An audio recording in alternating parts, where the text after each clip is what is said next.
ब्राह्मण क्षेत्रीय इतिहासकारहरूले राजा यलम्बरलाई नेपालको पहिलो राष्ट्र निर्माता राजाको रूपमा स्वीकार गरेनन्, इतिहास लेखेनन्। परिणामस्वरूप आज यो किराँत प्रदेशमा कोशी प्रदेश भन्छन्, म यसलाई किराँत प्रदेश, किराँत प्रान्त भन्छु। मेरा बाउदेखि सबैले यो किराँत भन्दै आएको हो। काठमाडौँमा राजा यलम्बरलाई नेपालको राज्य प्रणाली र राज्य व्यवस्था निर्माता राजाको रूपमा राख्नु आवश्यक छ। त्योभन्दा पछाडि मानदेवले नेपालको पहिलो बृहत्तर एकीकरण गरे, त्यसकारण उनलाई मानदेवलाई नेपालको पहिलो एकीकरणकर्ता राजाको रूपमा मान्नु आवश्यक छ। राजा यलम्बर नेपालका राष्ट्र निर्माता मध्येका एकजना राजा हुन्। नेपालको राज्य प्रणाली गठन गरेर न्याय प्रणाली, कृषि प्रणाली, कर प्रणाली उनले निर्माण गरे। उनकै पालादेखि मापचौक, लिङ्गोवाल, कुथेर भन्ने न्यायपालिकाका निकायहरू बने। एउटा सङ्गठित कर प्रणाली लागू भयो, सैन्य शक्ति निर्माण भयो। त्यहाँभन्दा अगाडि राजाहरू भए पनि त्यो एउटा समुदाय नेपाल राष्ट्र चाहिँ थियो, तर राज्य व्यवस्था थिएन। त्यसकारण यो इतिहास अगाडि आएन। राजा यलम्बरलाई केही पाखण्डी पुराण का किम्वदन्ती लेख्ने पण्डितहरूले बारबरिक हुन्, उनको टाउको काटेर महाभारतमा राखिएको थियो भने जस्ता कुराहरू लेखेर बिगार्ने कामहरू पनि गरे। किराँतहरू त्यसकारण धर्मको पक्षमा पनि उभिएका हुन्। त्यसकारण यी सबै गलत सङ्कथनहरूलाई तोडेर राजा यलम्बरलाई नेपालको पहिलो राज्य व्यवस्थाको निर्माण गर्ने राष्ट्र निर्माता राज्यको रूपमा काठमाडौँमा शालिग राख्नुपर्छ र उनी किराँतका मात्रै राज्य वा लिम्बू र राईका मात्रै राजा हुन् भन्ने बाहुनहरूले ठान्ने र राई र लिम्बूहरूले यी हाम्रा मात्रै राजा हुन् भन्ने एउटा जुन संकीर्णता दुवै पक्ष छ, त्यो दुवै पक्षको यो संकीर्णता समाप्त भएर नेपाललाई सभ्यताको आधारबाट हामीले एकीकृत गरेर जानु पर्दछ। अहिले यो जुन शालिग छ, यो शालिग राजा यलम्बरको हो। यो खोटाङको शोलमा यो साकेला केन्द्र यहाँको राईहरूले बनाउनु भएको। राजा यलम्बर भन्दा अगाडि पनि किराँतहरू थिए होला, तर थुमथुममा राजाहरू हुन्थे। धेरैले नबुझेको इतिहास के हो भन्दाखेरि राजा यलम्बर नेपालका राष्ट्र निर्माता मध्येका एकजना राजा हुन्। नेपालको राज्य प्रणाली गठन गरेर न्याय प्रणाली, कृषि प्रणाली, कर प्रणाली उनले निर्माण गरे। उनकै पालादेखि मापचौक, लिङ्गोवाल, कुथेर भन्ने न्यायपालिकाका निकायहरू बने। एउटा सङ्गठित कर प्रणाली लागू भयो, सैन्य शक्ति निर्माण भयो। त्यहाँभन्दा अगाडि राजाहरू भए पनि त्यो एउटा समुदाय नेपाल राष्ट्र चाहिँ थियो, तर राज्य व्यवस्था थिएन। त्यसकारण यो इतिहास अगाडि आएन। काठमाडौँका शासकहरूले, खास गरी ब्राह्मण क्षेत्रीय इतिहासकारहरूले राजा यलम्बरलाई नेपालको पहिलो राष्ट्र निर्माता राजाको रूपमा स्वीकार गरेनन्, इतिहास लेखेनन्। परिणामस्वरूप आज यो किराँत प्रदेशमा कोशी प्रदेश भन्छन्, म यसलाई किराँत प्रदेश, किराँत प्रान्त भन्छु। मेरा बाउदेखि सबैले यो किराँत भन्दै आएको हो। यो क्षेत्रका जनताले प्रान्तको राजा जस्तो गरेर उनको शालिगहरू बनाउनु पर्ने अवस्था छ। नेपालले 6वटा सभ्यता निर्माण गर्यो, त्यसमध्येको एउटा अत्यन्त वैभवपूर्ण सभ्यता किराँत सभ्यता हो।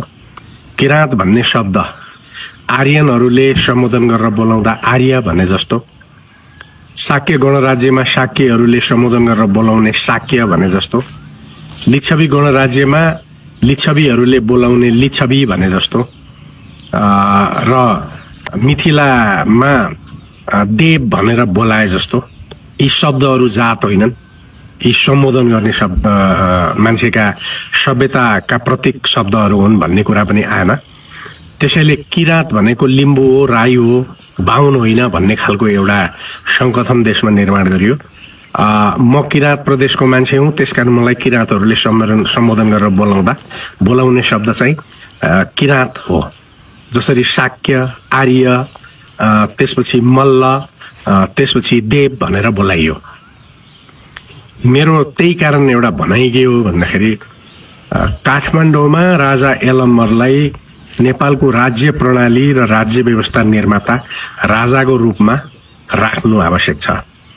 त्योभन्दा पछाडि मानदेवले नेपालको पहिलो बृहत्तर एकीकरण गरे, त्यसकारण उनलाई मानदेवलाई नेपालको पहिलो एकीकरणकर्ता राजाको रूपमा मान्नु आवश्यक छ। अंशुवर्माले मगधसँग त्यति बेलाका पछिल्ला गुप्तहरूसँग लडाईँ गरेर नेपालको सार्वभौमिकता सुरक्षित गरे र त्यही कारण उनले नयाँ सम्वत पनि सुरु गराए र नेपालको पृथक हिमवत खण्डको संस्कृतिलाई महत्त्व दिए। त्यसकारण उनलाई पनि हामीले नेपालको राष्ट्रवाद निर्माण गर्ने राजाको रूपमा मान्नु आवश्यक छ।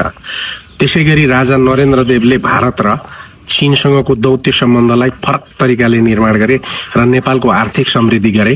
त्यसपछि भोटमा हाम्रो चाँदी र सुनको सिक्काहरू चल्न थाल्यो र नेपालमा इरानदेखिका व्यापारीहरू आएर लासामा व्यापार गर्ने र उनीहरूको यलम्बरले निर्माण गरेको जुन न्याय प्रणाली थियो त्यो न्याय प्रणाली अनुसार चाहिँ उनीहरूले काठमाडौँमा उनीहरूका बीचका इरानीहरू, अफगानीहरू, इन्डियनहरू, तिब्बतीहरू, चिनियाहरूको बीचमा परेका मुद्दाहरू पनि नेपालले त्यति बेला मध्यस्थता गर्ने गर्दथ्यो। यो प्रणालीको इतिहास पनि हाम्रो लुकेर रह्यो। त्यसपछि गयासुद्दिनले सिमरौनगढ, त्यति बेलाको तिरहुत राज्य सिमरौनगढ राजधानी थियो, गयासुद्दिनले आक्रमण गर्यो र गयासुद्दिनको आक्रमणसँग डटेर लड्ने राजा हरसिंहदेवले सिमरौनगढबाट भाग्नुपर्ने स्थिति आयो। सिमरौनगढ जलाएर ध्वस्त बनायो मुगल सम्राट गयासुद्दिनले। तर उनी नेपालतिर पसे, नेपाल प्रवेश गरे र उनले के भन्दाखेरि नेपाल जोगाए। त्यसकारण उनको इतिहास पनि, उनको शालिग पनि राख्नुपर्छ। र त्यसपछि पृथ्वीनारायण शाहले विघटित नेपाल, विभाजित नेपाललाई पछि उनले यो पुनर्एकीकरण गर्दै पृथ्वीनारायण शाह आधुनिक नेपालका निर्माता हुन्। यी सँगसँगै थुप्रो सेनाहरू छन्। फाल्गुनन्द जस्ता कविहरू, साहित्यकार, दार्शनिकहरू छन्, मोतीराम छन्, भानुभक्त छन्।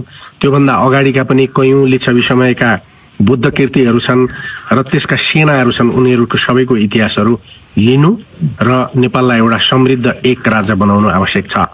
त्यसकारण हामीले यही सभ्यताको प्रवर्धन गर्नुपर्छ।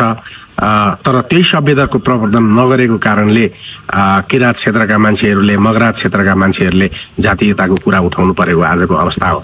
नेपालका राजनैतिक पार्टीहरूको सबैभन्दा ठुलो असफलता यो हो।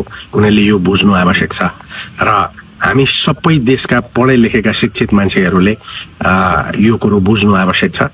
र राजा यलम्बरलाई केही पाखण्डी पुराण का किम्बदन्ती लेख्ने पण्डितहरूले बारबरिक हुन्, उनको टाउको काटेर महाभारतमा राखिएको थियो भने जस्ता कुराहरू लेखेर बिगार्ने कामहरू पनि गरे। मलाई लाग्छ महाभारतमा राजा यलम्बरले पनि पाण्डवहरूको तर्फबाट लडेका हुन् र अर्जुनलाई बाण हान्न सिकाउने, त्यो आँखामा बाण हान्न सिकाउने राजा चाहिँ त्यति बेलाको वंश चाहिँ किराँतहरू नै हो। किराँतहरू त्यसकारण धर्मको पक्षमा पनि उभिएका हुन्। त्यसकारण यी सबै गलत संकथनहरूलाई तोडेर राजा यलम्बरलाई नेपालको पहिलो राज्य व्यवस्थाको निर्माण गर्ने राष्ट्र निर्माता राज्यको रूपमा काठमाडौँमा शालिग राख्नुपर्छ र उनी किराँतका मात्रै राज्य वा लिम्बू र राईका मात्रै राजा हुन् भन्ने बाहुनहरूले ठान्ने र राई र लिम्बूहरूले यी हाम्रा मात्रै राजा हुन् भन्ने एउटा जुन संकीर्णता दुवै पक्ष छ, त्यो दुवै पक्षको यो संकीर्णता समाप्त भएर नेपाललाई सभ्यताको आधारबाट हामीले एकीकृत गरेर जानु पर्दछ भन्ने मैले ठाने हो। त्यसकारण म यहाँ उभिएर यो गरेँ। दौरा सुरुवालको कुरा छ, टोपीको कुरा छ, यो बाँडको कुरा छ।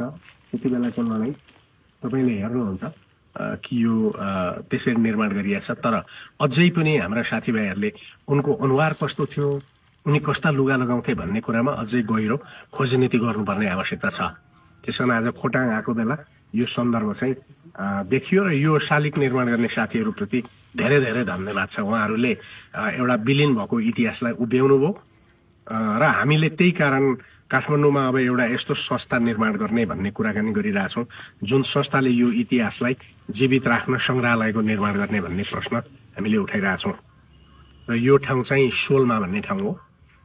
यो उहाँहरूले बनाउनु भएको सानो कार्यालय हो।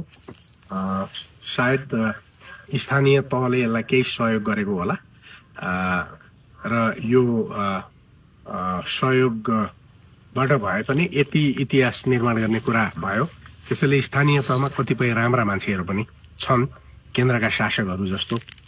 उहाँहरू आफ्नो मात्रै स्वार्थमा लोभिँदैनन् कतिपय, तर सबै त्यो होला जस्तो पनि मलाई लाग्दैन।